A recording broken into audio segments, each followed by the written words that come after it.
how is the Export Administration Regulation structured? And how is the ITAR structured? We'll talk about this because the reforms, as we'll see, that are ongoing and that have just begun this month are changing the structure as well as the process involved in both the Export Administration Regulations and the ITAR. First, let's look at the EAR. The Export Administration Regulations is a 2-volume publication that is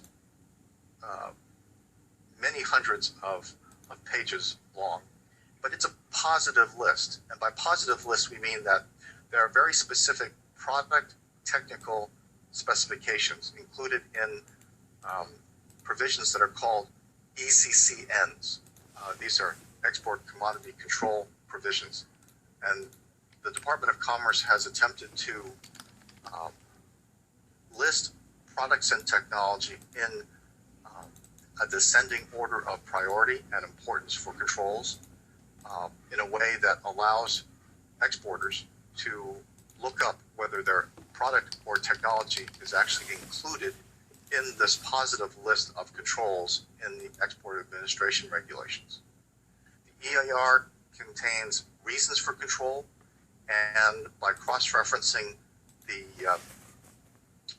designations in each ECCN, one can determine which countries and which recipients may need a license prior to an export shipment going out. Now, what is perhaps a misconception is that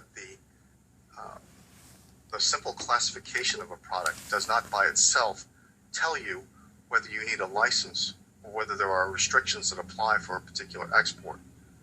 Classification is only the beginning of the process. It's not the end of the process. But classification in coordination with cross-referencing an ECCN classification for your product with the other regulations will help determine what requirements need to be put in place.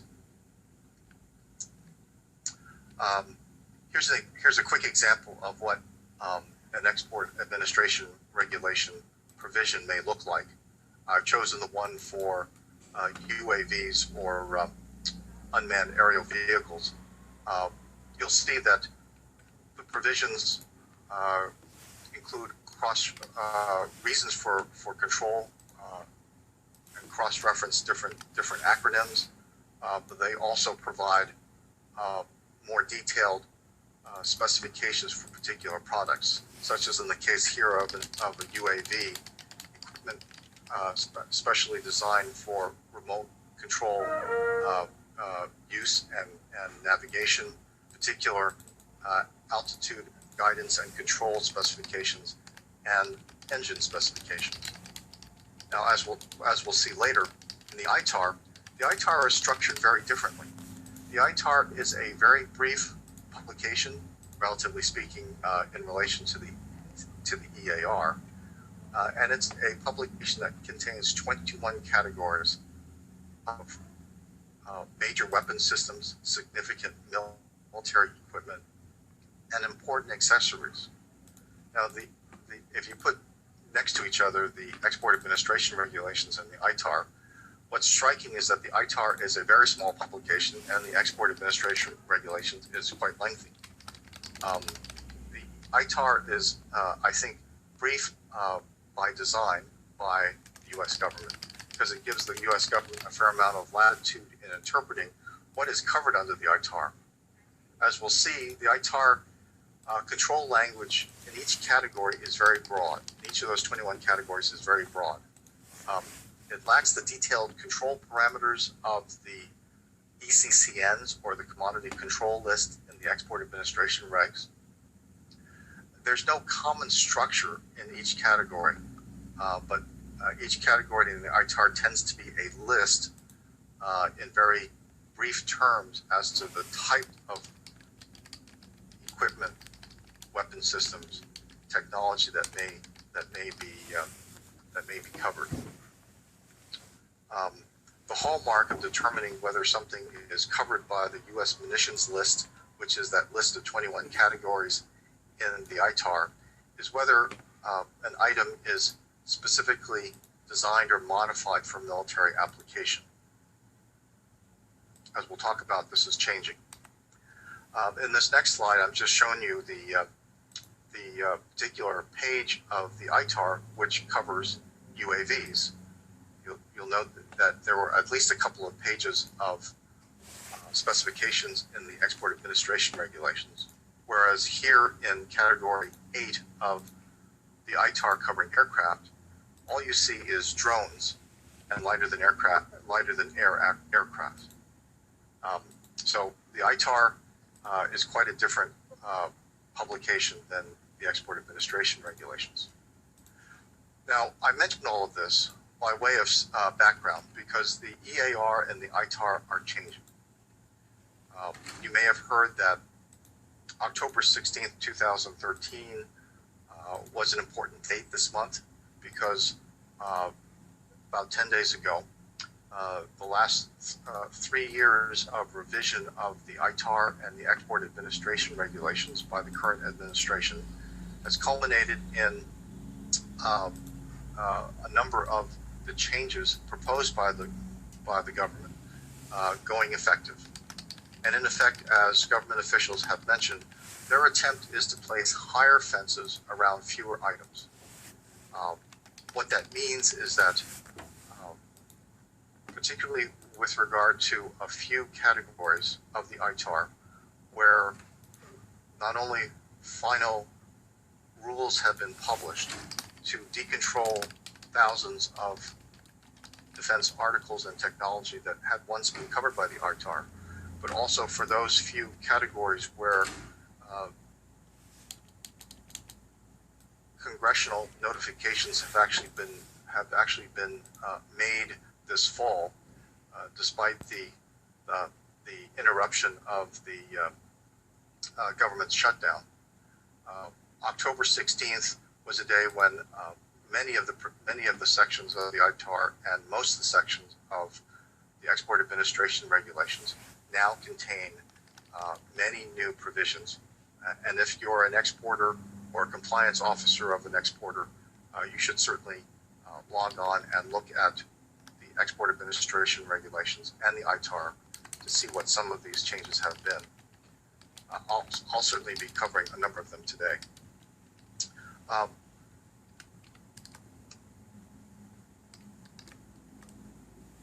Now, the ITAR is the future goal of the government is to turn the ITAR into a positive list, similar to the ECCNs of the Export Administration Regulations. Now, that hasn't happened yet, but that's a future goal. What's happening currently is that there is a wholesale migration of thousands of commodities that once were covered by the ITAR and which had previously been required to be coupled with an export license from DDTC before a shipment across U.S. borders could happen. Now, many of those commodities don't need a license at all. Some of them may still need licenses, but from the but under the Export Administration Regulations and licenses that will be less stringently administered. I shouldn't say less stringently administered. Still administered stringently, but the requirements for the licenses should be much less under EAR requirements. Now, how has the EAR changed? Well, you will note that there is already included in the EAR a number of what's called 600 series categories, or 600 series ECCNs. These 600 series categories cover products that were formerly under the ITAR and are now controlled under the Export Administration Regulations. What's changed is that the standard for review as to whether a license is required has changed from whether something is specifically designed or modified for military application to a new standard, which is now called, which is a specially designed standard, which was originally proposed in April of this year and now has become effective. Now, what what does specially designed mean, and what does it mean for exporters? The specially designed analysis has been designed as what government officials call a catch and release format. What they mean by that is the specially designed analysis is intended to move forward an analysis that asks, is a particular item the type that has properties particularly responsible for achieving or exceeding the levels of control stated in the Export Administration Regulations or the ITAR? Is it a part, component, or accessory, attachment, or software that's stated in the ITAR, stated in the EAR? If so, a license is probably required. However, there are numerous additional release provisions. So formally, those first two questions are, what are the reasons for a license being required? That's the catch. A lot of these ECCNs in the EAR now have additional provisions which provide a release. So the release provisions allow exceptions and exemptions from the license requirement. And the idea is that exporting companies will have many more opportunities to export products under the specially designed analysis that where the products will not require a license or will require far fewer restrictions than were required under ITAR licenses.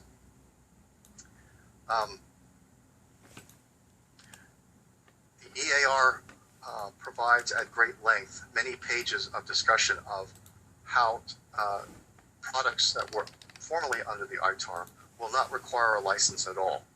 And this means that there are several pages, many pages I should say, of discussion of why a product, part, or component is not specially designed.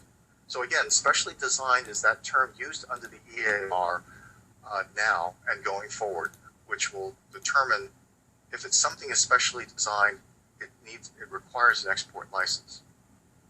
However, you'll see that there are specific decontrols for thousands of products that had been particularly vexing for exporters, such as bolts, screws, fasteners, accessory attachment types of products that really have no bearing on whether an item is of military importance to the U.S. government. So many exporters should be overjoyed that so many accessories, attachments, really small non-crucial military products will no longer be controlled and will no longer need a license, even though they may have been originally designed for a military application. So if the form, fit, or function of an item is not essential for a military item, they're no longer going to need a license. And certainly the regulations continue the dual use exceptions to many products. In other words, if a product is a dual use item, and therefore if it's commercial in nature, but simply does have a military application without being specially designed or modified for military use, no license will be required. Some of these changes can be, some of these reforms can be very complicated. I'm trying to provide as brief and simple an explanation as possible. Certainly I'd be happy to discuss them in more detail offline with any of you. Now the 600 series, as I mentioned, are items that were formerly licensed under the ITAR. One thing for exporters to remember, though, is these 600 series items that once were controlled by the ITAR that are now under the EAR uh, they if you find your product under this covered by this 600 series ECCN in the EAR, you'll need to remember that just as the ITAR trumps an export administration regulation classification, so also will a 600 series classification under the EAR serve as a higher level of control and may require a license under the EAR, even though that product might potentially be covered by another ECCN in the EAR at a lower level of control. So all of this will be playing out in the coming weeks and months.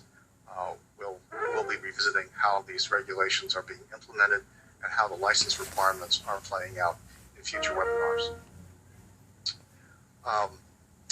The next slide shows an example of a 600 series ECCN, which covers, in this case, 9A619 for military gas turbine engines and related commodities. You'll find similar 600 series ECCNs throughout the export administration regulations now, and certainly more and more will be included as other categories of the ITAR are notified to Congress and then included in the export administration regs. And so you'll see the second page includes a lot of the specific detail about military gas turbine engines that was never included in the ITAR, but now under the EAR, similar military jet engines are now provided with much more technical detail to hopefully allow exporters to determine whether their engine parts, components, or full engine systems are covered by this ECCN and will therefore need a license, or whether they can be exported with a lesser level of control. Let's move on a little bit. I'd like to mention also, as I did at the beginning of the program, that deemed exports continue to be an issue for exporters. Exporters, despite the reform initiatives, should still be wary that technical data, even for products that once were under the ITAR and are now covered by a 600 series category under the EAR, still represents information that should be protected from improper disclosure to a foreign national who is not a green card holder, a U.S. citizen, or an asylum grantee. So all other categories of foreign persons should be protected against without prior U.S. government approval. Examples of deemed exports are, as you may guess, a wide range of circumstances, not the least of which are plant visits or office visits by potential customers to your locations. The slides provide other information about deemed export circumstances. Probably the subject of an entire webinar in the future will be internal controls for companies and the establishment and maintenance of export controls compliance programs in particular. It's a vitally important aspect of each export company's export process, and certainly if you are registered under the ITAR with the Department of State because you are a manufacturer or exporter of military products, you are required to have an export compliance program. Export compliance programs are also highly recommended and also serve as a mitigating factor in case there is an export controls violation under both the ITAR as well as the export administration regulations for commercial licensed products.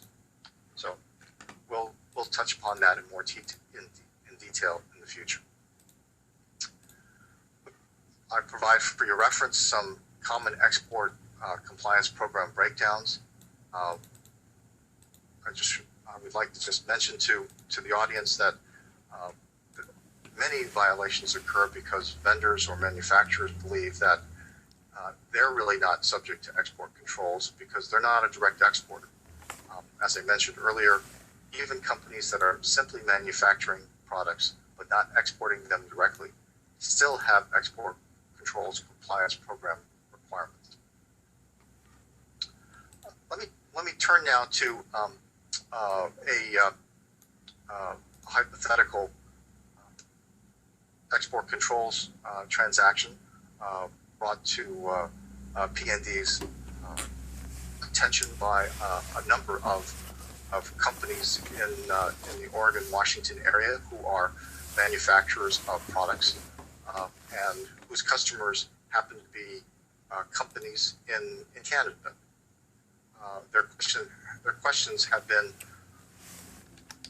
we have a great concern because our Canadian customers are often going to other sources of supply because we may need an export license from the U.S. government, and that delay in obtaining approval can often have a chilling effect on sales to our customers. Well, one thing that I would just mention is that there are a number of provisions in the ITAR, since we're talking about military products at this point. There are a number of exemptions in the ITAR to take exports out of the requirement of an export license, even though it may be a product specially designed for a military application. One such case would be several what are called Canadian exemptions in the ITAR. Now, before I get into ITAR exemptions generally, I would like to caution the audience that ITAR exemptions are very specific. There are express language in the ITAR that allows you to avoid an export license. There are over 50 of them included in the ITAR, but they all apply to very narrow fact situations. And some of them apply to only defense articles, some of them only to technical data, and some of them only to defense services. And most are restricted to unclassified items. So let me take I'll get on to the case study in a moment. But other requirements in order to be eligible to take advantage of ITAR exemptions also include that you typically must be a registered exporter with DDTC before you can take advantage of these exemptions. They're also not for use regarding exports to prohibited countries, and those prohibited countries change periodically, both in the Export Administration Regulations, but here with regard to the ITAR, you can find them in section 126.1. Lastly, with regard to ITAR exemptions, I would also mention that there are very stringent procedural requirements that are necessary in order to be eligible for an ITAR exemption. And many of those involve filings with Customs and Border Patrol, which I had mentioned earlier. So the Canadian exemptions are typically references to a grouping of 3 different exemptions in section 126 of the ITAR. They cover temporary imports of defense articles from Canada, but they also include permanent as well as temporary exports from the United States to Canada of unclassified defense articles and related technical data. There's also an exemption for defense services. Now, I'm going to focus on the Canadian exemption, which is found at ITAR section 126.5B. And 126.5B is the Canadian exemption that applies to a permanent export out of the United States of an unclassified defense article. Now, there are many products that are unclassified by the U.S. government and are not considered significant military equipment.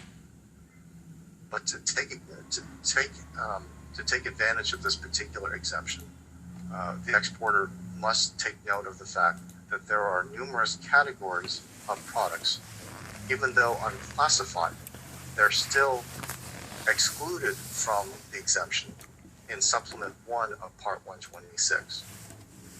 Now, the actual cross-references in the particular provisions are not so important as to, but what I'm really trying to drive home is that particular exemptions in the ITAR have very specific requirements. Violation of any particular one of them can invalidate an application for an exemption, or can cause a company to lose its exemption if it's already been initiated. Another requirement of the Canadian export exemption is that the end use has to be of that product in Canada. So if this product is to be sold to a Canadian customer, and that Canadian customer intends to then re-export that product, even if it's back to the United States for a U.S. customer, that Canadian exemption will not apply. This Canadian exemption is for a sale by a U.S. manufacturer to a Canadian customer of a product that's going to stay in Canada and not be re-exported either to the United States or to a third-party country. The product must be for use by a federal or provincial government. Must be, or it could be for a Canadian registered person or a Canadian corporation. And lastly, let me talk a little bit about many of the required documentation and reporting requirements for the Canadian exemptions. They typically include a proper exemption filing with Customs and Border Protection through the AES system, which is the Customs electronic filing system. And that filing needs to be to the Customs and Border Protection port official where the product will be exported. You also need to include a destination control statement, which is a statement saying that this particular commodity or technology is subject to U.S. export controls, and diversion or misuse for any reason in violation of U.S. export controls is prohibited. And that kind of destination control statement needs to be placed on your commercial export documents, such as bills of lading and invoices. And lastly, there's always a requirement for all ITAR transactions, and particularly for exemption transactions, that records be maintained for at least 5 years, which is the statutory minimum for documentation under the ITAR, and incidentally also under the Export Administration regulations for commercial products.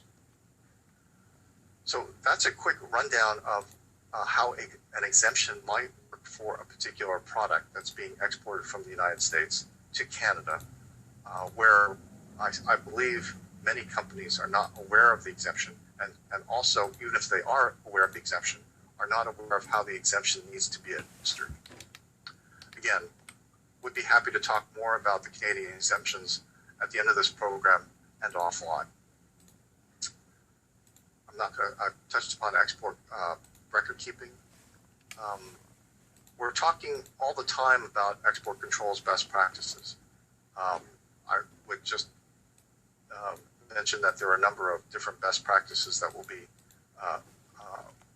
line itemed in the materials that you can view after this program. One thing I should mention is that the ITAR and Export Administration regulations both contain considerable discussion of what companies should do if they suspect that they have inadvertently or intentionally violated the the export administration regulations. There are procedures called voluntary disclosures, which can serve to report to the U.S. government and also help a company create a clean slate going forward for compliance under the export administration regulations. Voluntary disclosures, though, as you may guess, are voluntary and are not mandatory. And there are numerous pros and cons to going forward with voluntary disclosure, both implications that can help companies as well as ones that can complicate future exports for companies. So I certainly advise all exporters who may have issues to get qualified third-party outside assistance in determining their particular course of action. The penalties under the export administration regulations and under the ITAR are really severe. They're what I call bet the farm types of liabilities. So the reason why we're talking about them this morning, and the reason why all companies, large and small, should be aware of export controls, be compliant with export controls, and to be aware of the consequences of not being in compliance, are the fact that simply one violation by itself, as this slide for penalties under the ITAR shows, even just one violation can be a violation that sets a company back severely or could even bankrupt a company. And that penalties are both civil and criminal, and penalties are both individual and company-wide. So compliance officers, managers, employees of all levels in companies need to be aware that ITAR penalties can apply to them if they're involved. One thing that has continued to be the case in terms of enforcement trends in the export controls area is that large contractors continue to be, and large companies continue to be targets, such as Raytheon a few months ago with regard to an $8 million fine for multiple violations. But also, the trend in current years has been that individuals have been increasingly fined and imprisoned for violations of the export controls regulations on both the military and commercial sides.